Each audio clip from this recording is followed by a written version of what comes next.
Fox News cut away from a sitting American president in the middle of his own cabinet meeting, not because of a technical failure, not because of breaking news elsewhere. They cut away because what they were watching, what all of us were watching, was something their producers apparently decided their audience should not see. Think about what that means. The network that spent years defending every press conference, contextualizing every contradiction, and explaining away every erratic moment, looked at their screens in February 2026, and made a quiet, devastating editorial decision: this one we cannot spin. When the most loyal megaphone in American media goes silent, that silence itself becomes the story. So what exactly happened in that cabinet room? And more importantly, what does it tell us about who is actually running the United States government right now? To answer that question, we need to walk through exactly what the public record shows. During the February 2026 cabinet meeting, pool reporters present documented that the president made extended remarks covering trade policy and tariff revenue projections.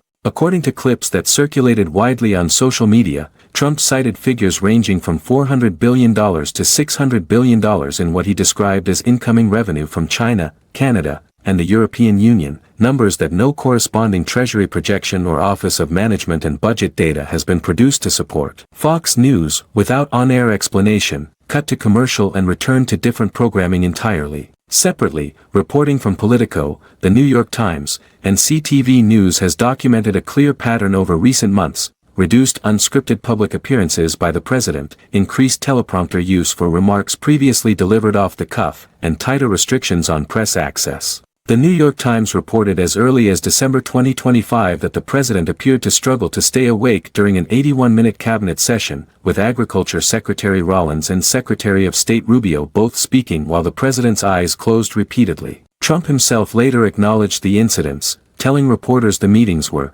in his words, boring as hell, and separately expressing regret about having submitted to an MRI scan because it, quote, sparked further inquiries. White House Press Secretary Caroline Leavitt has described the president as fully in command of every decision. What we can say with confidence is that the gap between that official characterization and the documented public record has become one of the defining political stories of early 2026. To assess what this pattern actually represents, the historical frame is essential. The clearest modern precedent is the final period of Ronald Reagan's presidency. Historians and former Reagan aides, including then Chief of Staff Howard Baker, have documented that by 1987, senior White House officials were privately debating whether to invoke the 25th Amendment. Reagan completed 2 full terms, and his defenders correctly note that he remained functional throughout. But the internal management dynamic, staff filtering information, limiting exposure, managing the image of a president whose capacity was in question, is well documented by multiple former aides. The second precedent is Woodrow Wilson's stroke in October 1919. For the final 17 months of his presidency, Wilson was functionally incapacitated, with his wife Edith serving as an unofficial gatekeeper who controlled access and, according to several historians, substantially influenced decisions. The constitutional machinery to address both situations existed but was not used. What both cases establish is that the American system has a documented structural vulnerability. When a president's capacity declines, those closest to him tend to absorb power informally rather than invoke formal constitutional mechanisms. The 25th Amendment, ratified in 1967 specifically to address this gap, has never been used to remove a sitting president against his will. Its political activation threshold remains extraordinarily high. The multidimensional analysis of this moment operates across 5 distinct planes. On the legal and constitutional dimension, the 25th Amendment Section 4 allows the Vice President and a majority of the Cabinet to declare a president unable to discharge his duties. If Congress does not act within 21 days, the president may reclaim power simply by declaring himself fit. Constitutional law scholars, including those at the Brennan Center for Justice, have noted that the amendment's drafters assumed good faith participation from all parties, an assumption the current political environment does not obviously support. Short of the 25th Amendment, Congress possesses oversight powers that could compel cabinet officials to testify about executive functioning. Republican committee chairs have shown no inclination to pursue that avenue. The legal architecture exists, the political will to activate it does not currently appear to be present. On the political and power dynamics dimension, reporting from Axios and The Atlantic describes a White House in which senior advisor Stephen Miller has consolidated unusual influence over the president's information environment, functioning as a primary conduit for what the president sees, hears, and is told. Elon Musk, operating through his role at the Department of Government Efficiency, has at times issued public statements that contradict or preempt official White House policy positions. Vice President J.D. Vance conducted a notably independent set of appearances at the Munich Security Conference in February 2026,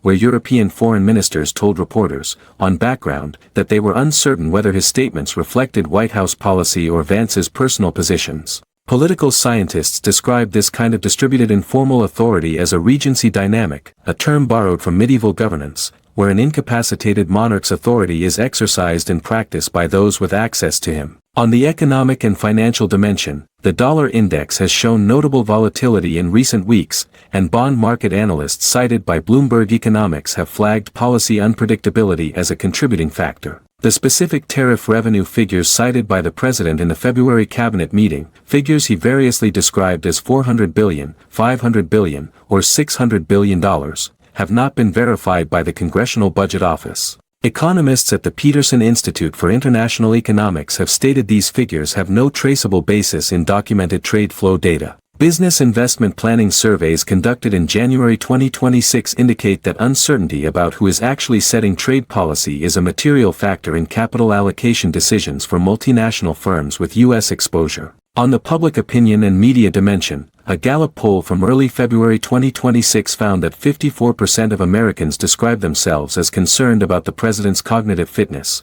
up 12 points from a comparable survey in August 2025. Conservative media institutions, including the Wall Street Journal editorial board, have begun publishing what media analysts describe as careful distancing language, endorsing specific administration policies while declining to defend the president's personal public performance by name. Fox News viewers, according to social media commentary documented by The Express and multiple news aggregators following the February cabinet meeting cutaway, openly described what they witnessed as, and these are viewer quotes, "the crazy old man in the bar," and "an infant presenting a mythical story." When a network's own audience responds that way, the editorial decision to cut away reads less like protection of a politician and more like brand management. On the international dimension, the ambiguity about who speaks for the American government has become a concrete diplomatic liability. Multiple European foreign ministers at Munich indicated they were conducting parallel consultations with both Vance and State Department officials to triangulate actual U.S. policy. That kind of redundant verification process represents friction that adversarial powers can exploit. Examining the key stakeholders reveals competing interests that extend well beyond partisan politics.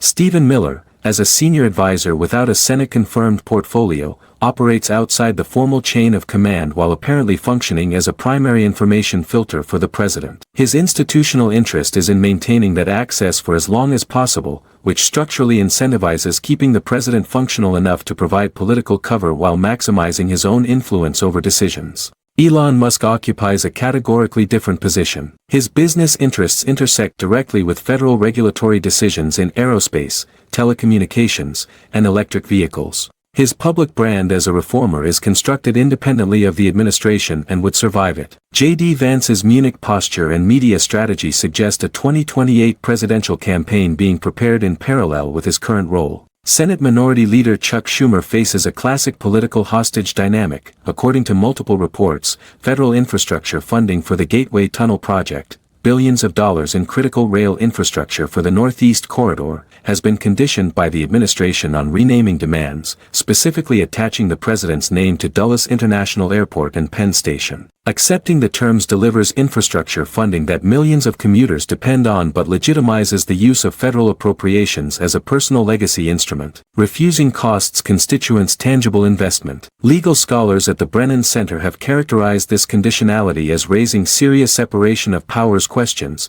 since the funds in question were congressionally appropriated for infrastructure purposes, not legacy commemoration. The affected public, tens of millions of daily Northeast Rail commuters, are the stakeholders with the least agency and the most direct exposure to the consequences. The monument building dimension connects to a historically documented pattern. Historians including Robert Conquest and Simon Sebag Montefiore have documented that Stalin accelerated the construction of the Seven Sisters skyscrapers and intensified his cult of personality in his final years, as paranoia and health pressures mounted. Saddam Hussein similarly intensified palace construction in the late 1990s as international isolation deepened. The psychological literature on legacy anxiety suggests that monument building often functions as an external attempt to control a narrative that an individual senses slipping from his grasp. Trump's reported demands to attach his name to Dulles Airport, Penn Station, and the Kennedy Center, combined with the reported plan for a large triumphal arch in Washington, fit this historical pattern with notable precision. The Kennedy Center situation adds a specific irony. After the renaming ceremony,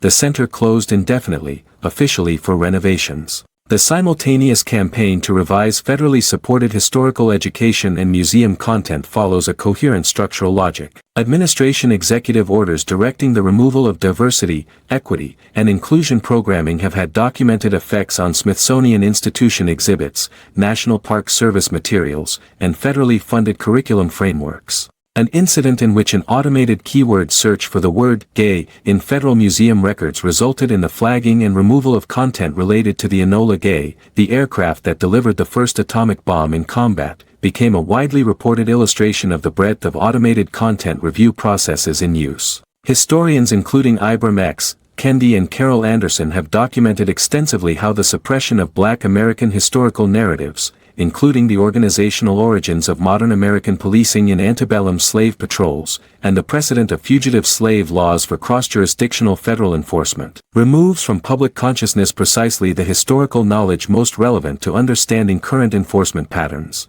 Looking forward, three scenarios merit serious consideration. The most probable scenario, roughly 55% likely given current conditions, is managed continuity. The administration completes its term with informal power diffusion continuing, major decisions increasingly filtered through the Miller-Musk-Vance network, and presidential public appearances becoming progressively more scripted and abbreviated. In this scenario, the constitutional machinery is never formally tested. A second scenario, perhaps 25% probable, involves congressional oversight mechanisms being used by a bipartisan coalition, particularly as Republican senators facing 2026 midterm elections calculate the electoral cost of continued association with an increasingly visible performance pattern. Hearings that compel cabinet testimony about executive decision-making authority would represent a constitutional inflection point without precedent in the 25th Amendment era. The third scenario, roughly 20% probable, involves a significant foreign policy crisis or domestic emergency requiring rapid,